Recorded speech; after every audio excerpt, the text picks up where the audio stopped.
찬송가 1장 만복의 근원 하나님을 함께 부르심으로 2024년 2월 12일 월요일 새벽 예배를 시작합니다.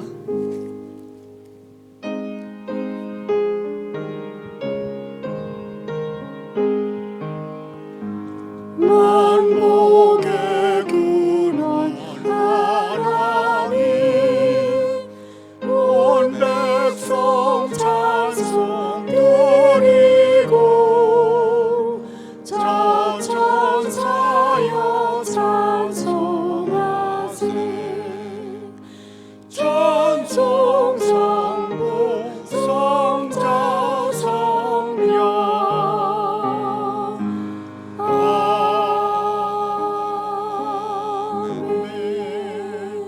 계속해서 312장 너 하나님께 이끌려 함께 부릅니다.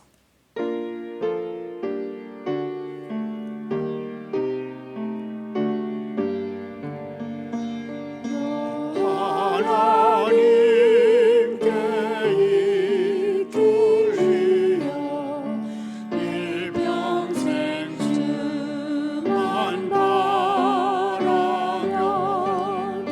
너 어려울 때 힘주시고 언제나 지켜주시리 좋고신 사랑 믿노니 그 반석 위에 서리라 너 설레는 마음마다 품고 희망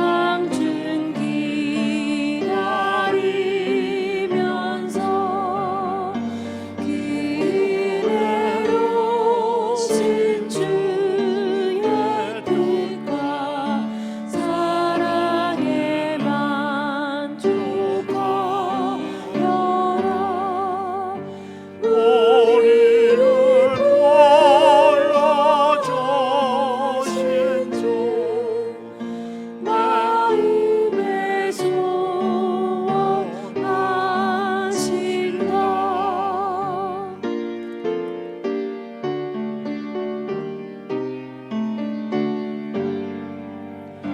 주 찬양하고 기도하면 내 본문이 선하라 주 약속하신 모든 은혜 내게서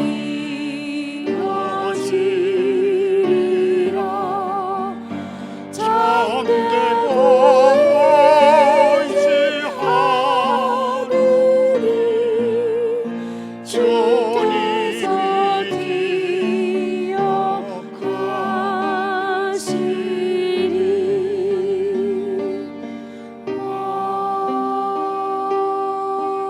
아멘. 오늘 새벽에 하나님의 말씀은 마가복음 14장 12절부터 21절까지입니다. 교독합니다.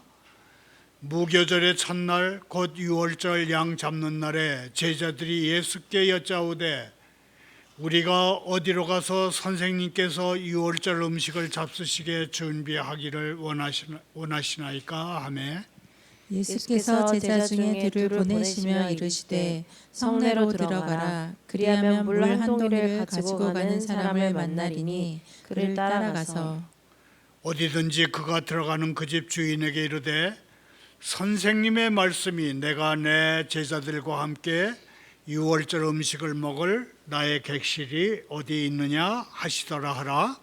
그리하면 자리를 펴고 준비한 큰 다락방을 보이리니 거기서 우리를 위하여 준비하라 하시니 제자들이 나가 성내로 들어가서 예수께서 하시던 말씀대로 만나 유월절 음식을 준비하니라. 저물매 그 12를 데리시고 가서 다 앉아 먹을 때에 예수께서 이르시되 내가 진실로 너에게 이르노니 너희 중에 한 사람 곧 나와 함께 먹는 자가 나를 팔리라 하신대. 그들이 근심하며 하나씩 하나씩 나는 아니지요 하고 말하기 시작하니 그들에게 이르시되 12 중에 하나 곧 나와 함께 그릇에 손을 넣는 사람이 이라.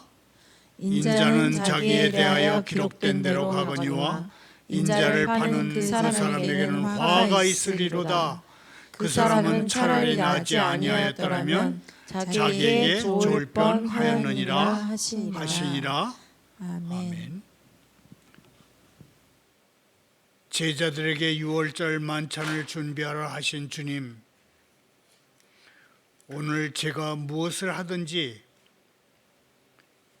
새벽 예배 인도 후에 누구를 만나든지 게으르게 여가를 즐기든지 바쁘게 무슨 일을 하든지 먹든지 마시든지 주님의 은혜로 주님의 영광을 위해 하겠나이다. 예수님의 이름으로 기도하옵니다. 오늘의 설교 부제목은 은혜는 인간의 의지를 침해하지 않는다입니다. 이 부제는 은혜는 비록 인간의 의지를 압도하긴 해도 인간의 의지를 침해하지 않는다는 말을 줄인 것입니다. 하나님께서는 사람들을 그분의 형상대로 지으시되 자유롭고 지적인 존재로 지으셨습니다. 하나님께서 지으셨으니 사람은 여전히 자유로운 존재입니다. 하나님의 엄청난 은혜와 인간의 자유, 이 둘은 충분히 동시에 따로 성립할 수 있습니다. 설교 중에는 북한이 다른 나라 정부나 기업, 개인 컴퓨터에 들어가서 수십 건의 사이버 공격을 벌여가지고 많은 돈을 탈취한 뒤에 그 돈을 가지고 핵무기 프로그램을 개발했다는 UN 보고서를 소개합니다.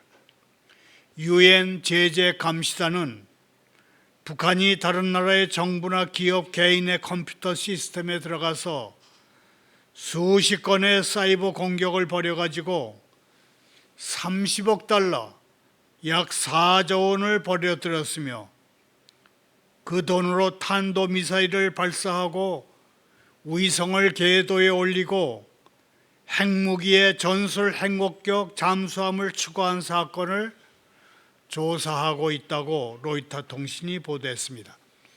먼저 마가복음 14장 14절을 다시 읽고 객실을 구하시는 하나님의 뜻을 헤아려 보도록 하겠습니다. 마가복음 14장 14절을 읽습니다. 어디든지 그가 들어가는 그 집 주인에게 이르되 선생님의 말씀이 내가 내 제자들과 함께 유월절 음식을 먹을 나의 객실이 어디 있느냐 하시더라 하라. 우리가 알고 있는 대로 땅끝에서부터 많은 사람들이 유월절을 지키고자 예루살렘으로 모여들었습니다. 유월절 때만 되면 예루살렘은 하나의 거대한 숙박도시가 됐습니다. 모든 집은 유대 각 지역에서 온 친구, 친지들로 북적였습니다. 하지만 북적대는 도시 그 어디에도 우리 구세주 예수님을 초대한 사람은 한 명도 없었습니다. 예수님이 내가 내 제자들과 함께 유월절 음식을 먹을 나의 객실이 어디 있느냐? Where is my guest room? 그러실 만큼 친히 머무실 곳도 제자들과 함께 식사하실 곳도 없었습니다. 죄인들을 맞아들이신 분은 예수님이셨지만 모든 사람이 예수님 맞아들이기를 거부했습니다. 예수님은 사람들의 친구였지만 피곤한 몸을 누이실 삶의 보금자리는 그 어디도 없었습니다. 민족 명절에도 초청하는 사람이 없었습니다. 예수님이 지닌 초자연적인 능력으로 명절을 보내실 객실을 찾지 않으셨다면 마치 노숙자처럼 거리로 내몰리셨을 것입니다. 이런 사정은 오늘날에도 마찬가지입니다. 예수님의 초자연적인 능력과 은혜로 마음이 새롭게 된 사람들, 곧 예수 믿는 사람들 또는 예수교로 개종한 사람들을 제어하면 그분을 맞아들일 생각을 가지고 있는 사람은 없습니다. 인간이 추구하는 모든 것에는 열렬한 지지자들이 있기 마련입니다. 하지만 예수님을 보살피는 사람은 없습니다. 예술, 과학, 시, 문학, 기술, 정치, 부, 이 모든 것에 사람들은 존경심을 나타냅니다. 왜냐하면 세상 유명 인사들에게 존경심을 나타내기 위해서는 지갑을 조금만 열면 될 뿐 마음까지 바꿀 필요는 없기 때문입니다. 주 예수님이 지니신 인생에는 그 어떤 모양도 없고 풍채도 없었습니다. 그래서 사람들은 마음의 변화는 물론 지갑을 아주 조금 열지도 않았고 오히려 예수님을 멸시해서 버림받으시게 했습니다.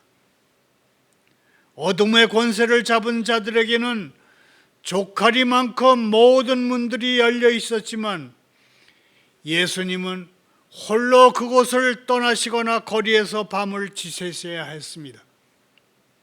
민족의 명절이지만 머무실 곳 없는 예수님이 교회의 다음과 같이 외치시는 소리가 제 귀에 들리는 것 같습니다.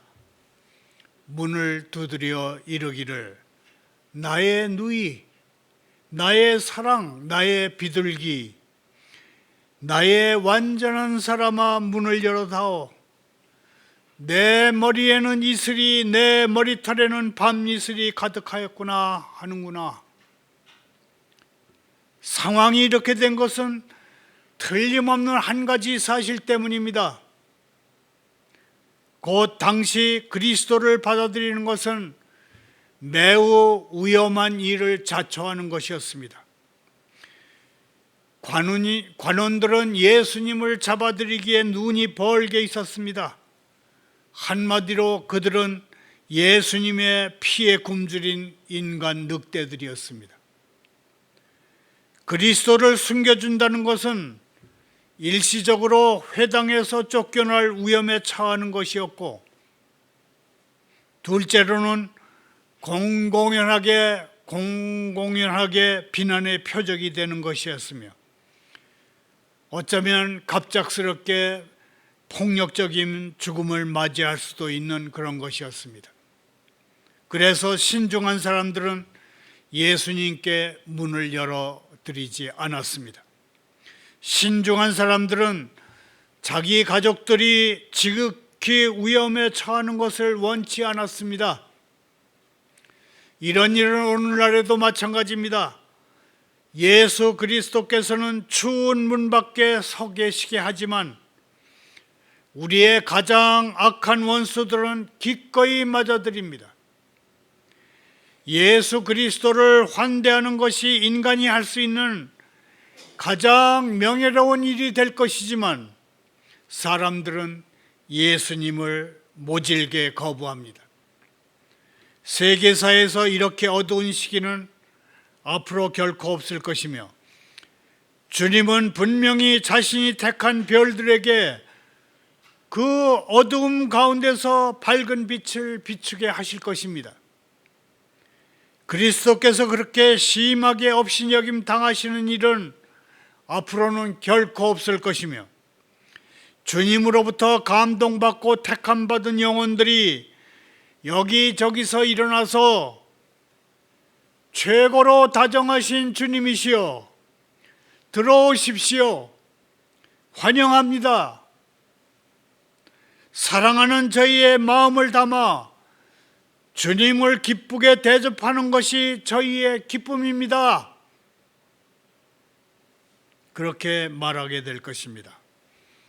그러니 형제 자매여, 힘내십시오. 경건도 때로는 썰물처럼 쇠할 때가 있겠지만 결코 다 말라버리지는 않을 것입니다. 등불이 깜빡거릴 수는 있겠지만 결코 꺼지지는 않을 것입니다. 우리 군대의 행렬이 흐트러질 때 주님께서 그 싸움터를 붙들어 주실 것입니다. 되돌아보면 사대교회에도 그 옷을 더럽히지 않은 몇몇 사람들이 있어서 흰옷을 입고 주님과 함께 다녔습니다. 심지어는 소돔에도 최소한 한 사람 롯이 있었고 사납게 날뛰는 산헤드린에도 니고데모가 자리 잡고 있었습니다. 대놓고 우상을 숭배하던 최악의 시기에도 하나님은 자신의 진리를 증언한 증인들을 세우셨습니다. 오늘날 우리는 교회를 걱정할 필요가 없습니다. 죄다 없어지지 않을 씨앗이 교회 속에 있기 때문에 그 어떤 것으로도 하나님의 교회는 없어지지 않을 것입니다. 지옥문은 결코 교회를 덮치지 못할 것입니다. 비록 교회의 일꾼들이 발을 헛딛고 신앙 고백을 한 교인들이 대다수가 도리에 어긋난 짓을 한다 해도 주님은 대를 이어 성도를 지키실 것이며 십자가의 기준에 못 미치는 성도가 한 사람도 나오지 않게 하실 것입니다. 세상이 있는 한 다윗 자손의 나라는 영원하게 하실 것입니다.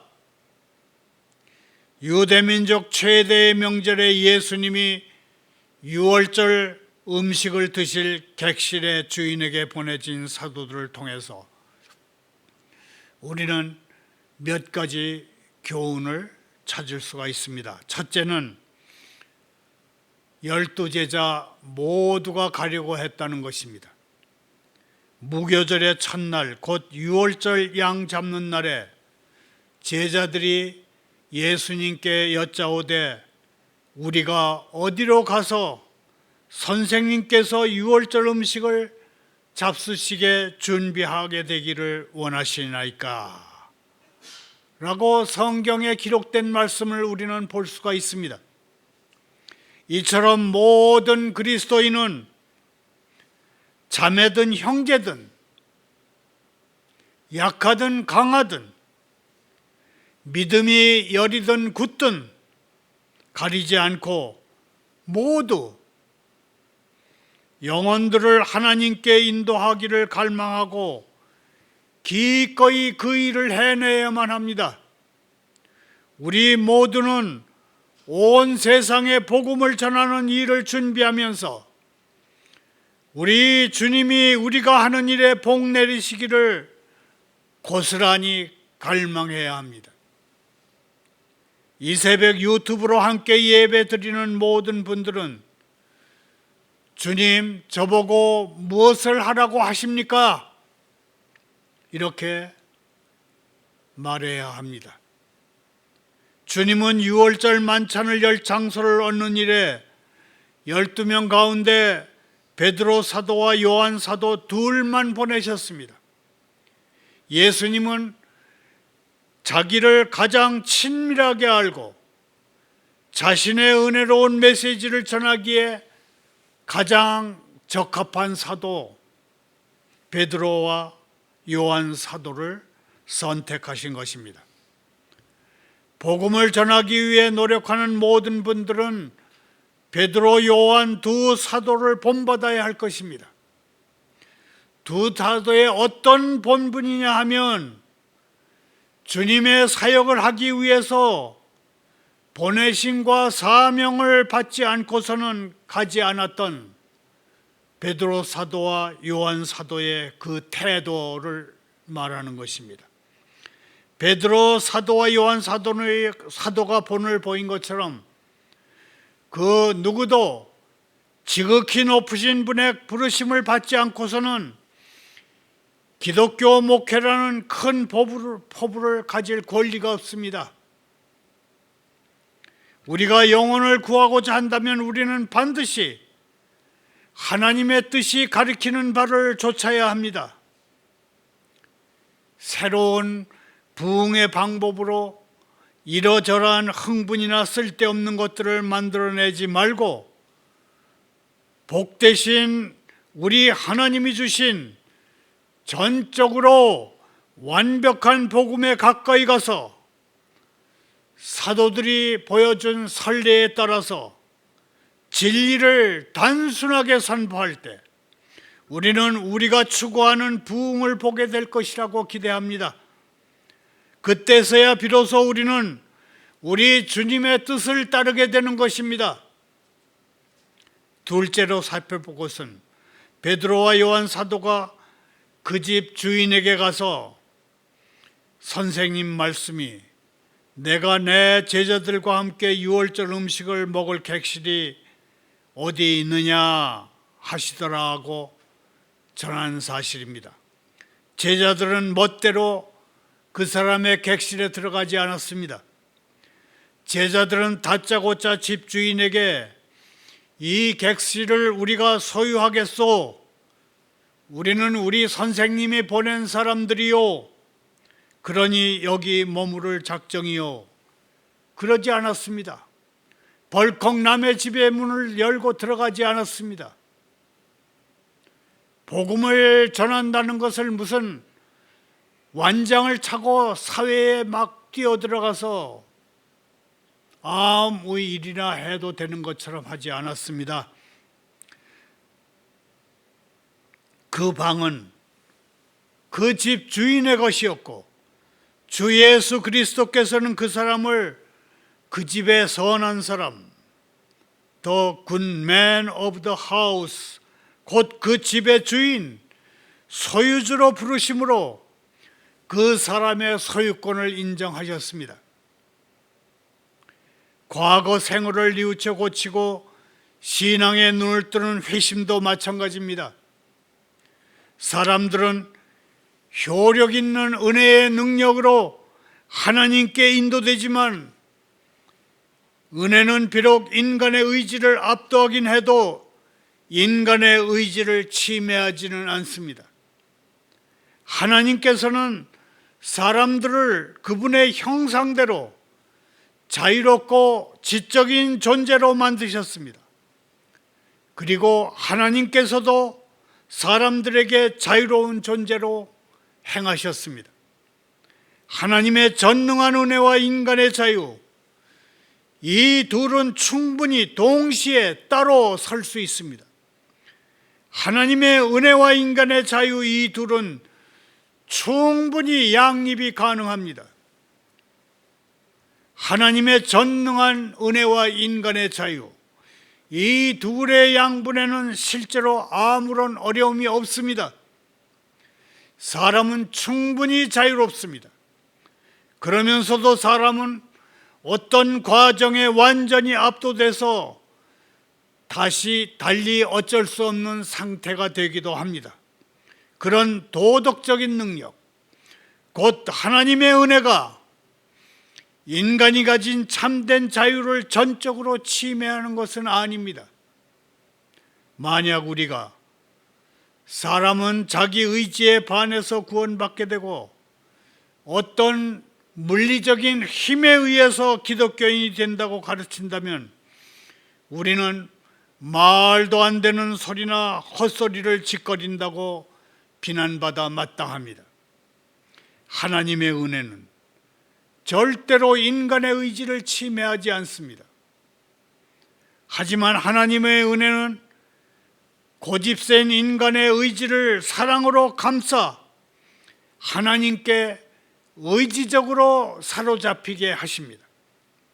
형제자매요, 만약 그대가 구원을 받았다면 그대의 마음은 틀림없이 변화됐을 것이고 그대의 존재 전체가 자유롭게 은혜의 법칙에 동의했을 것입니다.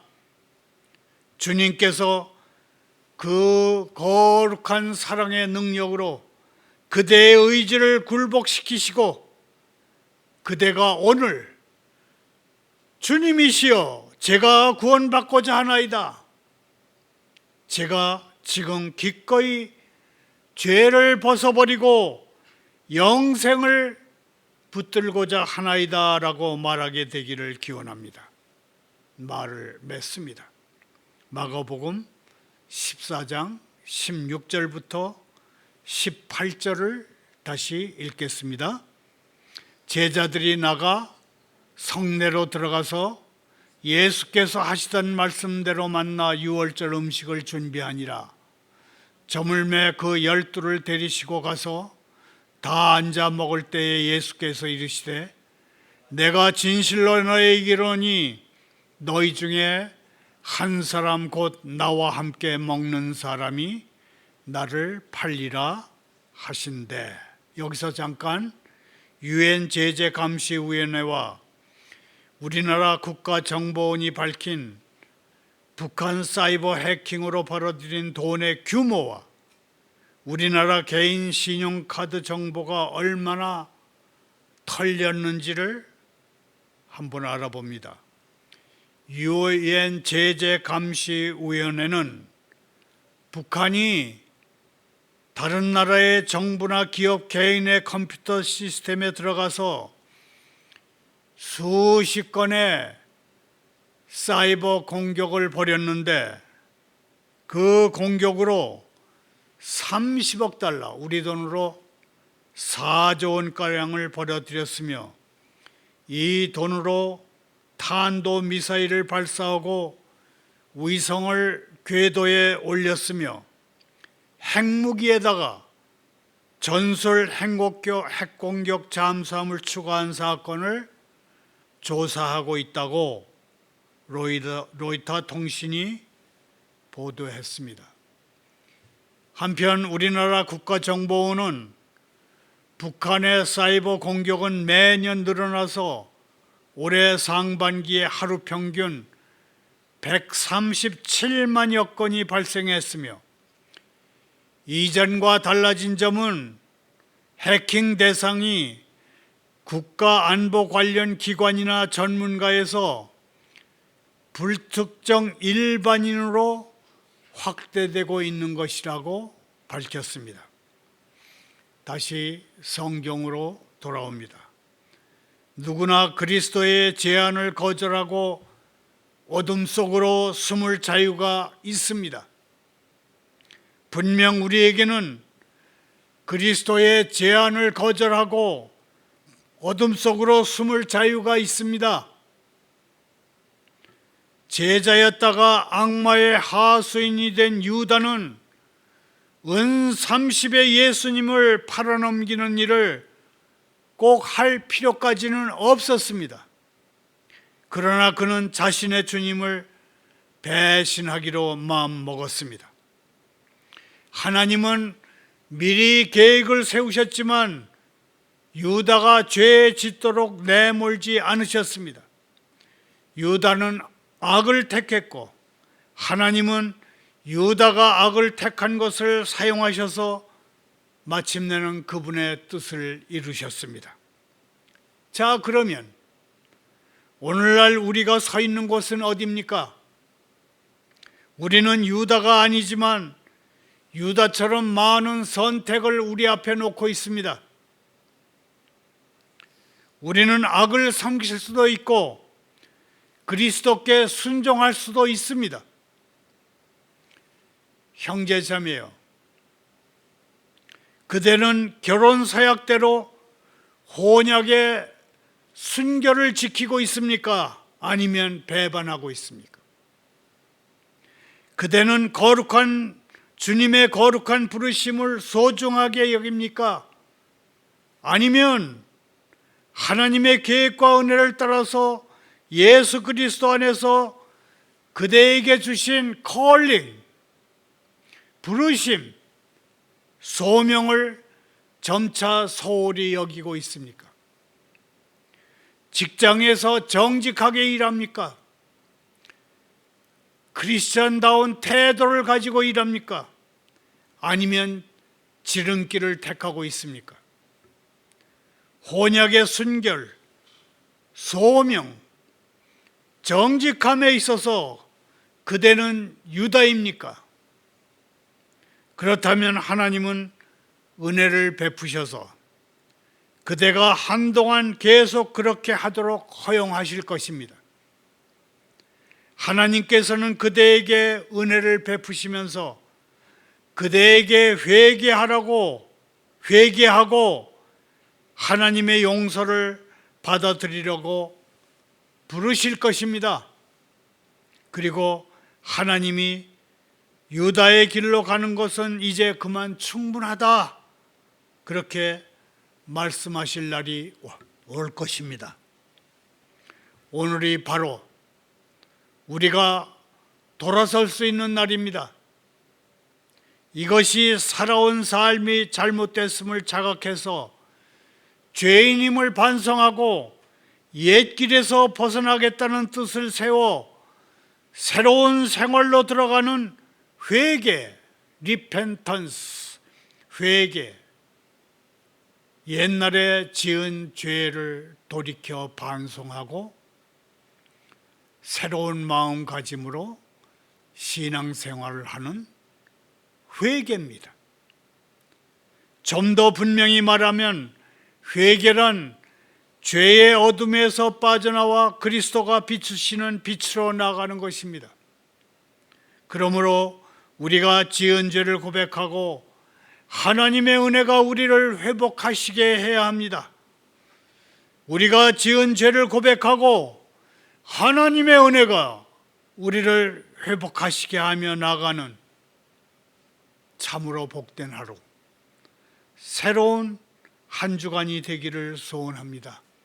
감사합니다. 기도합니다. 전능하신 하나님, 제가 지은 죄가 중하다는 것을 깨닫고 매일 주님께 용서를 구할 수 있게 도와주옵소서. 주님 자신을 그리스도 안에 계시한 것처럼 제 마음을 주님께로 돌려주옵소서. 주님, 이제 북한이라는 거대한 감옥의 철문을 열어 주옵소서. 더 이상 저희 동포들이 자유를 찾아 목숨 걸고 탈북할 일도, 또 저희가 탈북민 강제 북송 중단을 부르짖는 일도 없게 하옵소서. 예수님의 이름으로 기도하옵나이다.